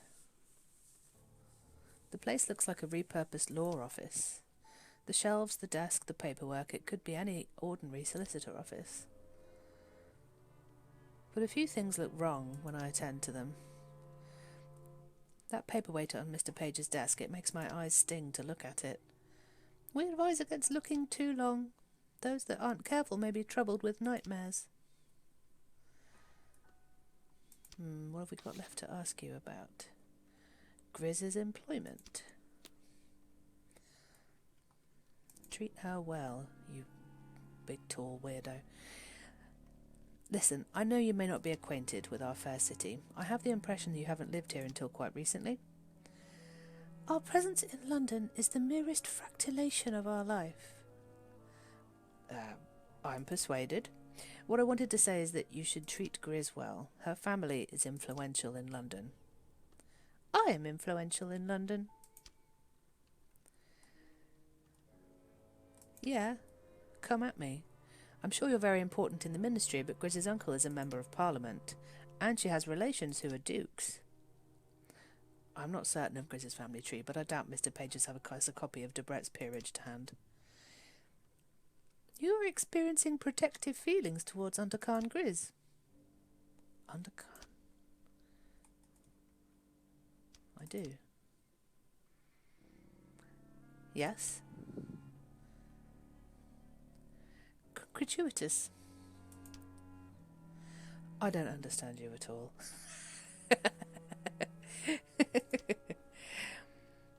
We are pleased to learn of your interest in your colleague. We would be interested to know how you would respond to eventualities menace chancing to threaten her. Double down. Yep. You don't want to know. I very much do want to know. Go home. Further arrangements will be engaged. Oh, shit. Mr. Pages doesn't reply to any of the several questions I ask next. Oh, boy. So in a moment I find myself outside again, back in the labyrinthine side streets of the bazaar, while something large-winged wheels in the sky. It's time to go home. Let's go eat.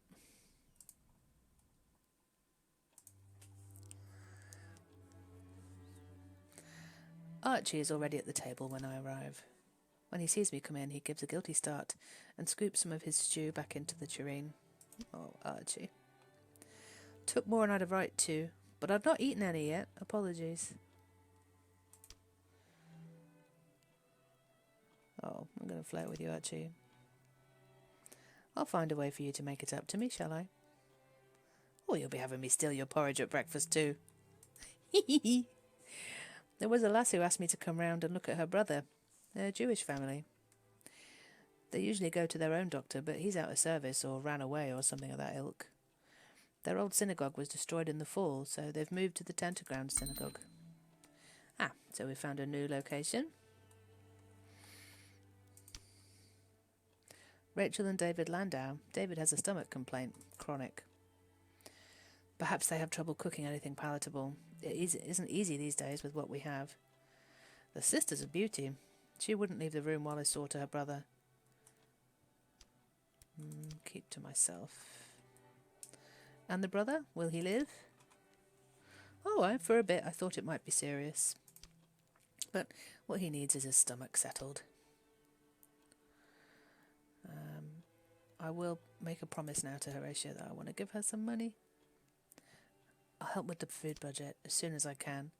5 pennies will be a down payment on what I owe. I just don't have it at the moment. I wouldn't ask any more than you've got to give. Let's tell them about meeting Mr. Pages. Grizz took me to the ministry. Her employer wears a cloak like a highwayman and keeps offices like a solicitor. Oh, yes. Is the ministry very grand? I wouldn't say grand so much as extremely unnerving. They must be well-to-do if they've food enough to feed all of London. I'm not sure Grizz is wise to work there. I've no like the sound of them. It does sound unusual. I admit some of Grizz's stories give me a turn, but you mustn't be too quick to judge. These people at the ministry might have different ways from ours. By now, supper is finished. Horatio stands and begins putting the dishes away. Okay, we have new little thingy-bobs, little bits of story ideas. Another day in the season of confessions. Crumbs. Much intrigue. Another morning, another newspaper. This morning's lies open on the table. Missing baby found in vast basement spiderweb. Masters urge calm. Yeah.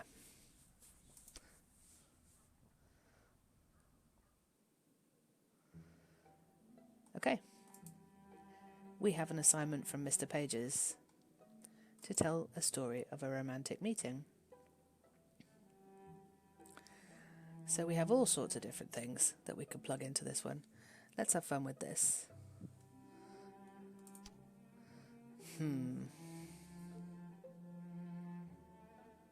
Doesn't have to be true. So let's have fun. Somebody, who just avoided romance. Who could it be?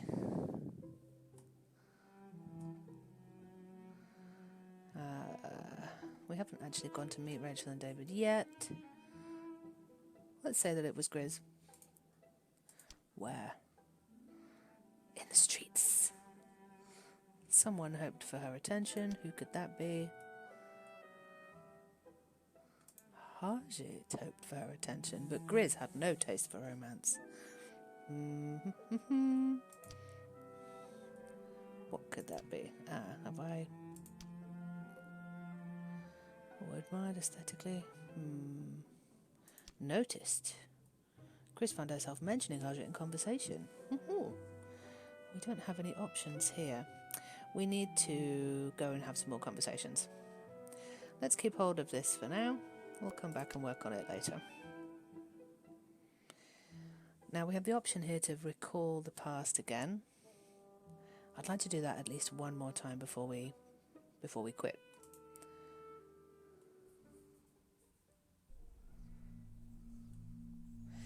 I reach for another memory out of that jumbled grab bag. There are things I sometimes remember from that night that cannot have happened, impossible things. If I concentrate, I can recall. Archie and Harjit had a conversation about something.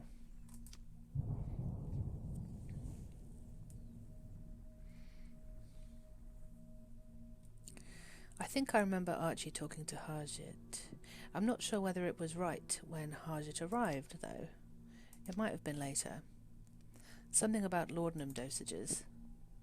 What to do if Harjit found someone who was on the verge of dying, in a lot of pain. That memory is hazy, as if I heard it from another room or was half asleep at the time. I couldn't swear to it. There was something else too that I haven't thought of until now, just the flicker of an exchange.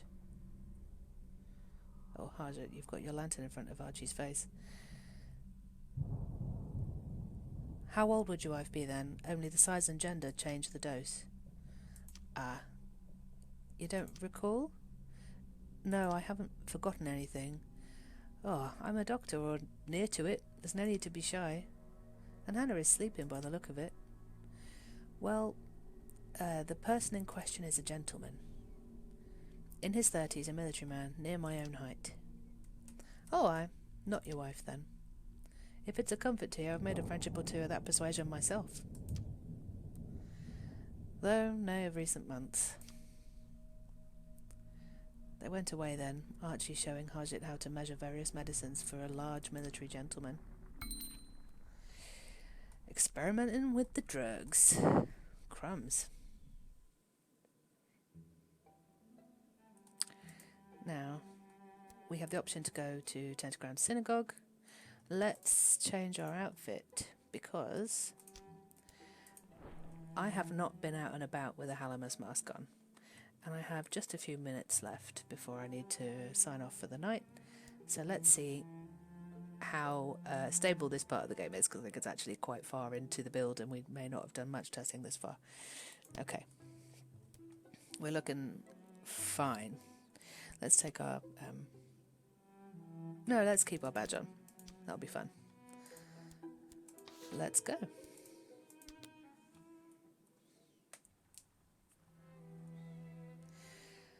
We've never met before, but I recognise these people anyway, from Archie's description. They have to be the Landowners, the brother and sister pair.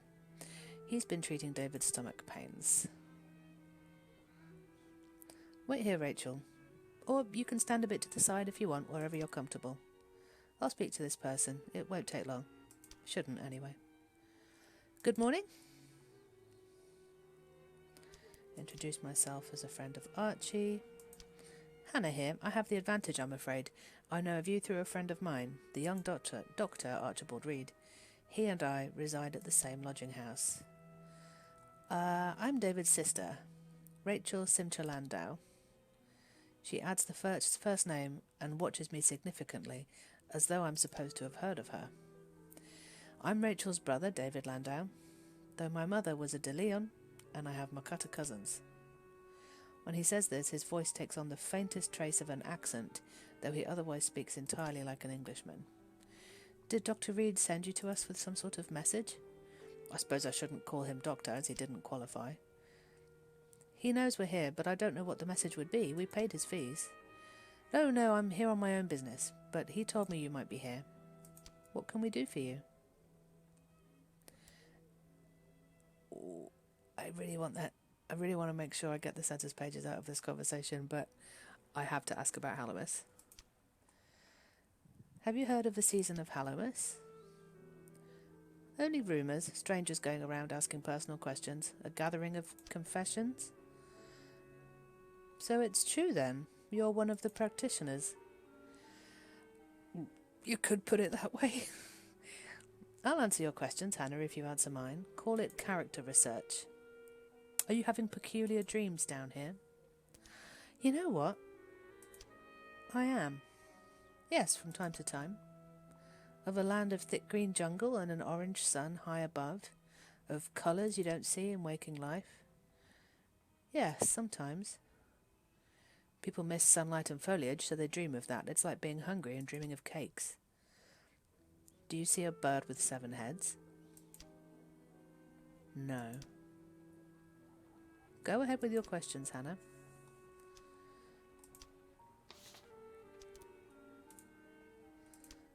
What's up, Rachel? Let's make it clear it's for the census. For the census, what is your romantic status? Married? Betrothed? Are you in love? No.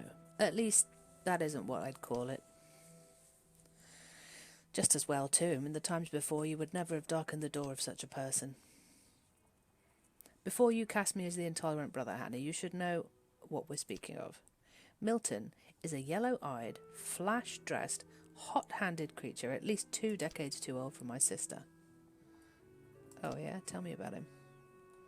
Oh dear, the rules of polite society have broken somewhat in the fall, haven't they? Nothing of the sort. Milton is an artistic inspiration. If you're not a writer yourself, Hannah, you cannot guess how much the fall has disrupted our sort of work. Characters have certain tastes, certain preferences, certain prejudices. All I need to do is imagine them in new circumstances and their reactions write themselves. But now, we've all been at least a little bit cracked by the fall. How does anyone behave? Who can say? You always said you wrote from observation. You can still observe. Since the fall, there's no pattern in what I see. It's only home that makes sense to me, and I cannot make my whole novel about a brother and sister lighting candles at Shabbat. Why not? My publisher wouldn't tolerate it. The Lily of London wouldn't print it. The rest of the world must come to it somehow. Milton helps me sort the rest of the world. He can make sense of anything, even a viscountess running down the street in her peignoir. It's easy to understand a misbehaving viscountess. Everything else is stranger. Let me say, Hannah, Milton smokes rose-scented cigars. He helps me.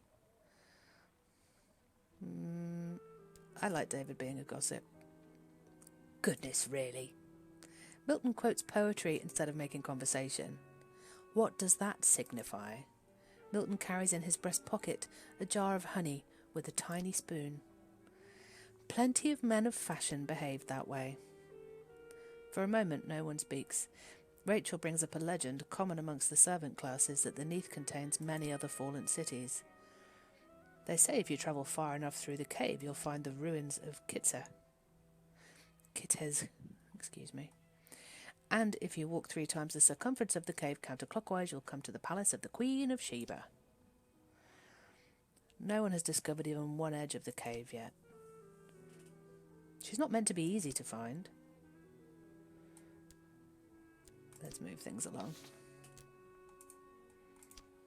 Household. For the census, who lives in your household? Our home contains myself, my brother, and our housekeeper. It isn't a grand establishment. We had a Jewish housekeeper for many years, but she passed away, and Phoebe had lost her place with a neighbour of ours. No one speaks for a moment. She turns the subject to London's surprisingly robust candle supply. Let's get back to it. And now we have another person that we can ask about, Phoebe. But let's try and at least complete Rachel's page. For the census, what is your employment, if any? I write novels. They're published 1 chapter at a time in the Lily of London magazine. I was in the midst of one when the fall happened. My publisher insisted that I continued the story despite all. Oh, I'm going to pungently condemn Rachel's rascally publisher. What a despicable character. Reprehensible. Oh, thanks, my friend. Well, it seems that Rachel's warming to us, which is good. You're kinder than I would be in a similar circumstance. I just really want to get as many census pages out of you all as I can. I need that money for Horatio. Okay, matters of the heart for David. Let's be clear, using the power of our badge. For the census, what is your romantic status? Married, betrothed, in love? Oh, not recently. I was in love once, or so I imagined. Charlotte Carringham. She and David had an understanding. She converted in any case. Becoming Christian suited her social aspirations. Rachel. Yes. I take leave to dislike your unworthy suitors as heartily as you dislike mine. I once caught Milton making what I can only call demonic faces at the mirror when he thought no one else was in the room. I hardly think he and Charlotte are comparable.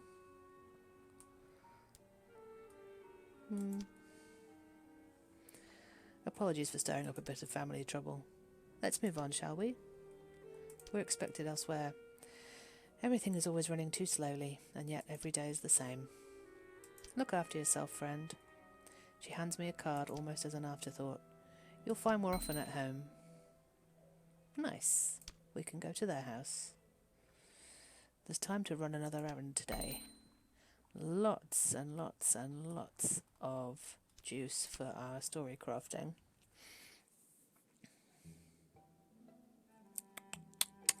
So, we probably have time to try and build a story before we go back and see pages.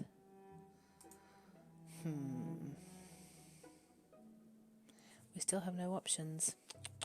So underneath each box, the amount of pips that you have shows you how many different actions or motives or people you have available to you. But we don't have enough options here to complete this story. Okay, maybe later.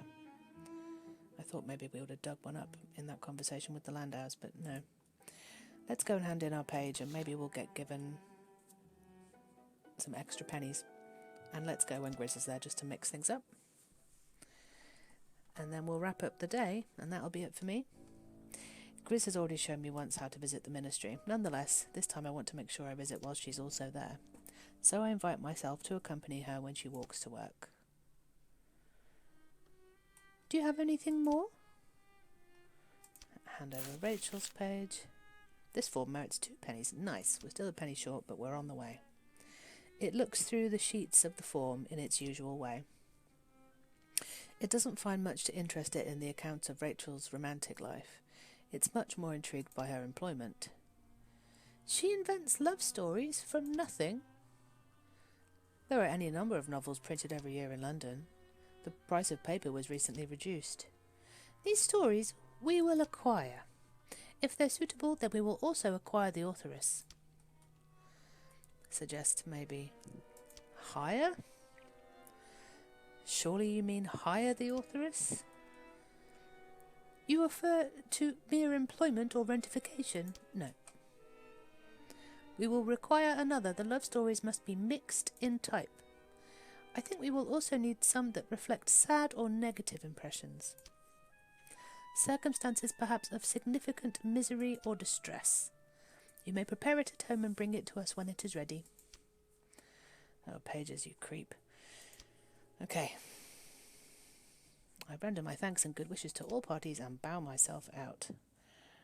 The hallways outside are hushed, except that if I listen closely there is a sound like something walking with an uneven gait. Its shoes or perhaps its toenails click on a polished floor.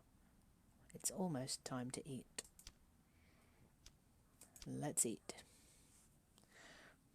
We'll have this little meal, and then we will call it a night, I think. I suppose you've heard the news. Which news is that? The masters have received word from the surface. The rest of the world is all still there, the remains of England, France, all the rest as it was. Only London was abstracted. There are crates and crates of mail from the world above. They're going out to London now as we speak. We can ask about universities because we're an academic. Any word of the universities? Are they studying the matter of London's disappearance? Oxford suffered greatly in the fall. Its watercourses were taken away, its canals stripped out, and many buildings damaged. I did not hear of any similar trouble to the CAM. But I'm sure they will be doing all they can. Archie, did you hear? I did at that. So it's true. I mean to get a seat on the next mail coach that goes above. I'm not sure that the mail came by coach, and it certainly did not come by train. Well, however it came, I mean to go back that road. Ask how soon we can expect to be rescued. Oh, you poor summer children. At last, when do you think the rescue operations will begin? Will it be possible to winch the city back up to the surface, or will they bring us out one by one with our possessions? I did ask Mr. Pages whether we expect to return, but he hasn't answered me yet. I very much had the impression that the masters don't expect London to leave the Neath. It's a mite heavy to lift out, but I wouldn't mind if it's left down here to moulder, so long as the rest of us get back to daylight. Look, Mr. Pages sent us all a gift. She takes out a package wrapped in brown paper and string and sets it down on the table. Inside are 6 fresh pork and apple sausages. Better than Christmas, love. Thank you, Mr. Pages, for us. I'll make them up for Sunday lunch. Treats for the favourites. I see. We're to be given proper food if we work closely with the masters. Mr. Pages said there was only a very little to go around, and he had to bargain with Mr. Hart's for it. At any rate, it isn't a bribe because he didn't put any conditions on it. He just gave it to us. To be friendly. How many masters are there, then? I've only seen the census pages for a few of them. Who can we ask about? Yeah, we've already collected all the census we can. Bargaining with Mr. Hart's for sausages, eh? 236 days since the fall, and that'll be it for me tonight. It's past my bedtime, so it has been a joy to go through this this in development build of Mask of the Rose with you. Thank you so much for spending this time with me. I had lots of fun, and I saw plenty of stuff that I'd never seen before, which just goes to show how flexible and repeatable the game is. We managed to go and ask some questions about Halamus, which I was so excited to do, and we had that fantastically tense moment with Harjit, which I've never seen before, and I literally, I don't really know what to do with the information, but I look forward to streaming again. Please do try the demo and have a little play around for yourselves. It only takes 40 minutes or so to play. It will be on the page even after the next fest. Mask of the Rose comes out in April. If you have enjoyed this stream, please drop us a wish list. Wish lists are life and death for indie developers like us. We self-publish, we're completely independent, so if you enjoyed it, tell a friend and show your support for independent game production. That would be amazing. It has been a complete pleasure. I'm going to go to bed because it is past 10 o'clock at night for me, which is, as a mother of small children, really late. But I am so glad to have shared this all with you, and look forward to streaming for you again. You can follow me at It's Hannah Flynn on Twitter. You can follow Failbetter at It's Failbetter Games, on Twitter and basically everywhere that counts. And until next time, that was Mask of the Rose. Thank you very much, and bye-bye.